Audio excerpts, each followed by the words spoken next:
সাবেক প্রধানমন্ত্রী শেখ হাসিনার পিয়ন ৪০০ কোটি টাকার মালিক সেই জাহাঙ্গীর আলমের বিরুদ্ধে মানি লন্ডারিং আইনে অনুসন্ধান শুরু করেছে পুলিশের অপরাধ তদন্ত বিভাগ। মঙ্গলবার এক সংবাদ বিজ্ঞপ্তিতে এই তথ্য জানিয়েছে সংস্থাটি। সিআইডি সূত্র জানায়, শেখ হাসিনার বাসভবন সুধা সদনে তার ব্যক্তিগত স্টাফ ছিলেন জাহাঙ্গীর। তার কাজ ছিল সুধা সদনে খাওয়ার পানি পরিবেশন করা। এ কারণে তার নাম হয় পানি জাহাঙ্গীর। পরে শেখ হাসিনা প্রধানমন্ত্রী হলে জাহাঙ্গীর নিজেকে প্রধানমন্ত্রীর ব্যক্তিগত সহকারী পরিচয় দেওয়া শুরু করেন।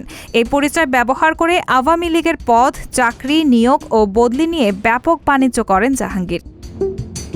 নোয়াখালীর চাটখিল উপজেলা আওয়ামী লীগের সহসভাপতির পদ নিয়ে কোটি টাকার অবৈধ সম্পদ করেছেন জাহাঙ্গীর আলম। প্রতারণার মাধ্যমে তিনি ৪০০ কোটি টাকার মালিক হয়েছেন বলেও জানতে পেরেছে সিআইডি।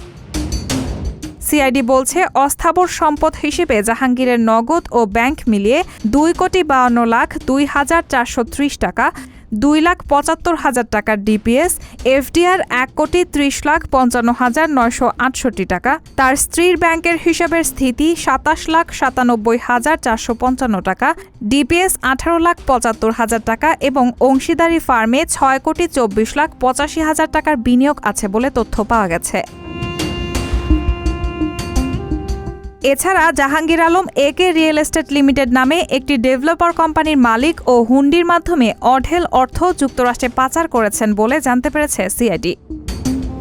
গত ১৪ জুলাই গণভবনে দুর্নীতির বিরুদ্ধে ব্যবস্থা নেওয়ার প্রসঙ্গ উঠতেই সংবাদ সম্মেলনে শেখ হাসিনা বলেন, আমার বাসায় কাজ করেছে, পিয়ন ছিল সে, এখন ৪০০ কোটি টাকার মালিক, হেলিকপ্টার ছাড়া চলে না। বাস্তব কথা, কি করে বানালো এত টাকা জানতে পেরেছি, পরেই ব্যবস্থা নিয়েছি। রাহানা মুন, সবার কথা।